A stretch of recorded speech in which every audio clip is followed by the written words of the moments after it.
Magandang hapon, Philippines! Magandang hapon po sa ating mga taga-subaybay at gayon din sa mga possible po na marating ng ating munting channel.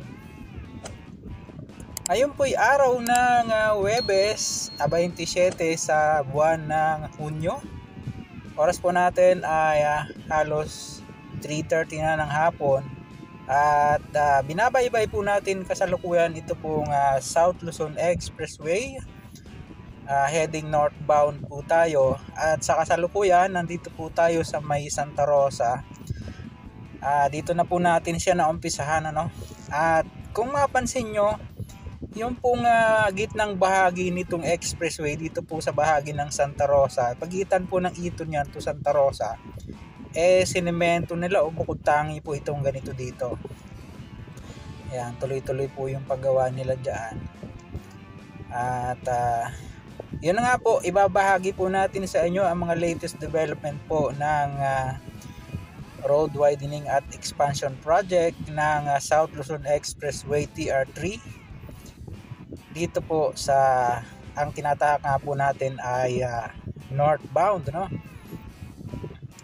Galing po kasi tayo sa bahagi ng Batangas.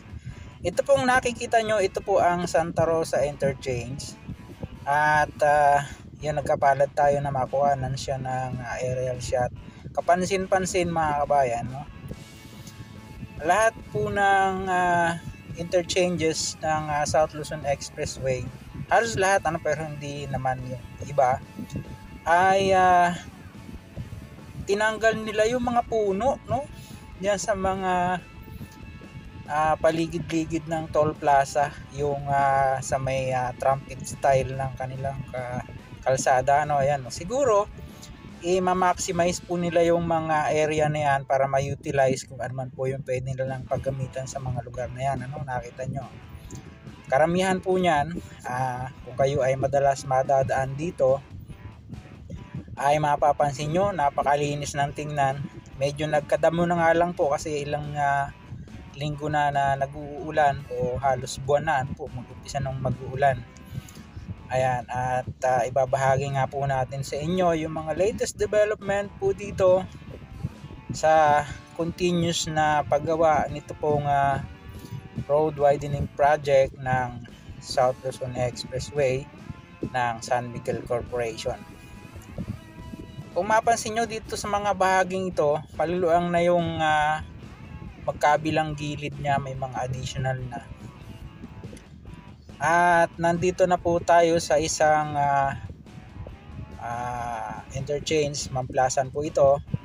Kung kayo ay pupunta ng Binyan at sa mga kukonek sa Calax, ay pwede po kayong mag-exit dyan, papunta po ng Cavite at papunta ng Tagaytay, papunta ng Binyan, etc. Yan.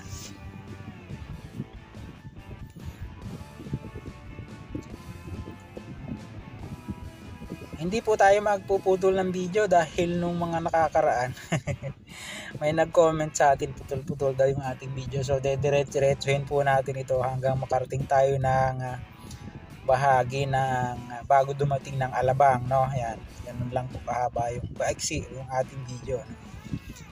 Ito pong South Luzon Expressway ay signed as E2 na expressway network dito po sa atin sa Pilipinas, at R3 naman sa Metro Manila Arterial Road Network. Ayan. May kabuuang haba po itong 49.56 kilometers magmula po dyan sa Magallanes area na nasasakop na ng Makati hanggang dyan sa Santo Tomas, na siya namang magdurugtong papunta po sa Star Tollway hanggang Batangas na yan. Ano po? Ito po ay nagko-connect mula Maynila o Metro Manila hanggang Southern Luzon, Calabarzon, mga papunta ng Bicol at bahagi po ng Kabisayaan at Mindanao, no? Dito po siya by land nagdaraan.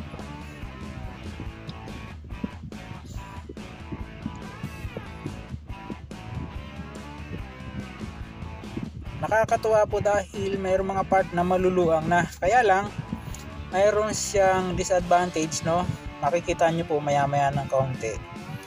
bago dumating ng Caltex dyan sa San Pedro. Narito na po tayo sa Carmona, yung mga pupunta ng Carmona, Cavite, pupunta ng Biñan proper. Ayan, pwede po kayo mag-exit dito. Yung mga pupunta ng Cavite via Governor's Drive, dyan na po kayo sa Carmona entry exit or interchange. Yan.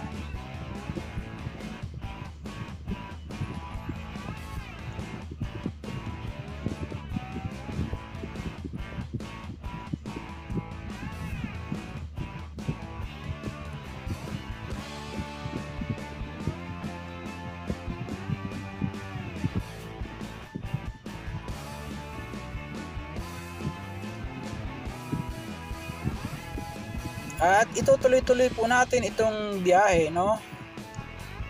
Banda rito naman ng konti, approaching tayo ng Southwoods Interchange.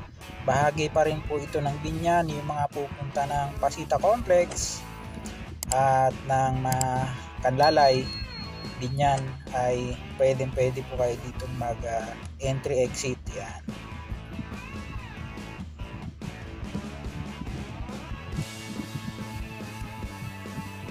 Kagaya nga po ng nabanggit ko kanina, ito po malinis na rin dito sa Southwood Interchange. Wala na rin siyang mga puno. Magkabila po yan. Pero noticeable kasi ang aliwalas tingnan, mga kabayan.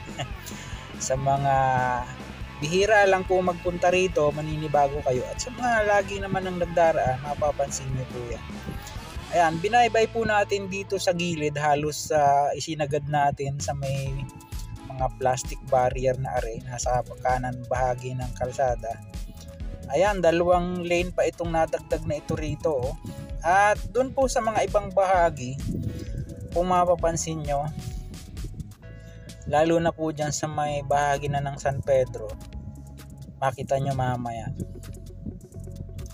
ay nilalagyan na po ng mga retaining wall, yung mga bakal na pinagdidikit-dikit, retaining wall po daw ang tawag niyan. Ito na po yung sinasabi ko sa inyo na disadvantage sa kanya. Pagka maluang, tapos hindi pa tapos yung hindi pa dugsong, biglang kikipot siya, nagkakaroon siya ng bottleneck na siya pong nagiging sanhi ng pagbabagal ng daloy ng trapiko, lalo na kung may mga kasabay tayong truck katulad niyan, no? Dito ongoing po dito yung construction. Makikita nyo yung mga heavy equipment na kanilang ginagamit dyan. Ayan, no? Ayan yung special equipment na ginagamit pang bugsok ng retaining wall na nandiyan dyan sa kanan. Saka yung kanilang mga bako, ang haba ng dakaw-dakaw nya. Mga pangmalaliman, mga pangmataas ang lugar yang ganyan.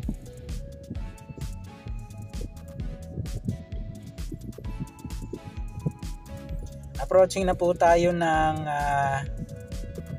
Caltex gasoline station dito sa kaliwa, at diyan naman sa kanan, diyan naman sa kaliwa yung pong Petron sa southbound, magkatapat po halos yan. At yan na nga po yung sinasabi ko sa inyo, naglalagay sila ng retaining wall dyan sa kanan kasi medyo mataas yan.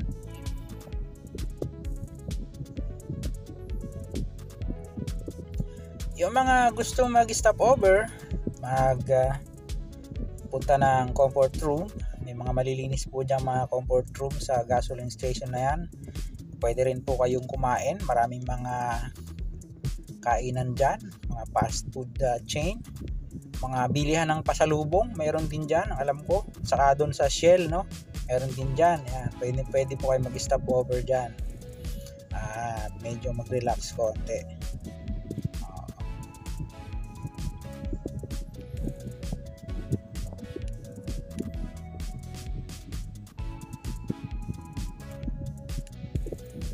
Nandito na po tayo sa bahagi ng San Pedro area.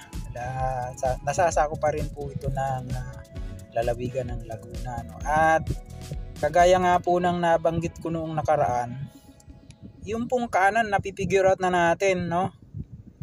Nilagyan nila ng retaining wall, saka nakita natin nilagyan nila ng mga bakal na malalaki bago siguro buhusan, kasi ang alam ko po ang ilalim yan mayroong drainage . Oo. Kasi itong area to, kung matatandaan nyo, grabing magbaha dito nung araw. Basta siguro maalala nyo yung mga sinasabi ko po na naka-experience ng baha rito. Nandito na tayo sa San Pedro Interchange, pero yung northbound po nito ay still ongoing at natenga nga po yata. Ang sabi nung nag-comment sa atin ay may problema pa daw po sa right of way, kaya hindi pa matuloy-tuloy. Sayang naman, no? Malaking bagay sana yan, yung mga galing po ng south na mag-e-exit ng San Pedro ay hindi na sana mag-U-turn, ano. At dito naman kabayan, makikita nyo napakaluwang na ilang lane na 1, 2, 3, 4, 5 1, 2, 3, 4, 5 pang-anim siguro yung parang shoulder lane nya, no? Luwang na dito yung approaching po ng Susana Heights. Lampas na tayo ng boundary ng lalawigan ng Laguna saka ng Metro Manila. Approaching na po tayo ng Susana Heights Interchange. Ito naman po ay nasasakop na ng Muntinlupa. Yung mga pupunta ng Daang Hari, bahagi ng Cavite, papunta ng Imos, Bacoor, at papunta po ng Muntinlupa, yun naman papunta ng Cavite via MCX. Diyan na po kayo sa Susana Heights mag-exit, no? Saka yung papunta ng Muntinlupa proper, mapupunta ng munisipyo, yan, something like that. At ito pong bahaging ito, matagal na pong nagawa yung mga kalsada rito. Ito kasi yung nauna. Kung mga mapapanood nyo po yung mga naunang vlog natin, ito po yung kanilang inumpisahang paluangin bago pa nakarating ng mga bandang south na yan, papunta ng Calamba, no? Ayan, maganda na po rito, makinis niyang kalsada. Lamang may mga part din na kikitid siya, mapuputol yung lane sa kanan, ano, kaya medyo nagkakaroon din dito ng bottleneck kapag rush hour. At meron po tayong makikita rito banda-banda rito ng konti, mga kabayan. Siguro ganyan yung magiging final na itsura niya pagka natapos na lahat, ano. At ito raw po nga ay target tapusin ng hanggang December nitong taong ito, kasalukuyan, ayon po sa latalaing inilabas ng SMC. Ayan po yung sinasabi ko sa inyo, yung bakod sa kanan, maganda, ang ganda, oh, diba? So hanggang dyan na lang po muna. Ingat po tayo. Hasta la, bye bye.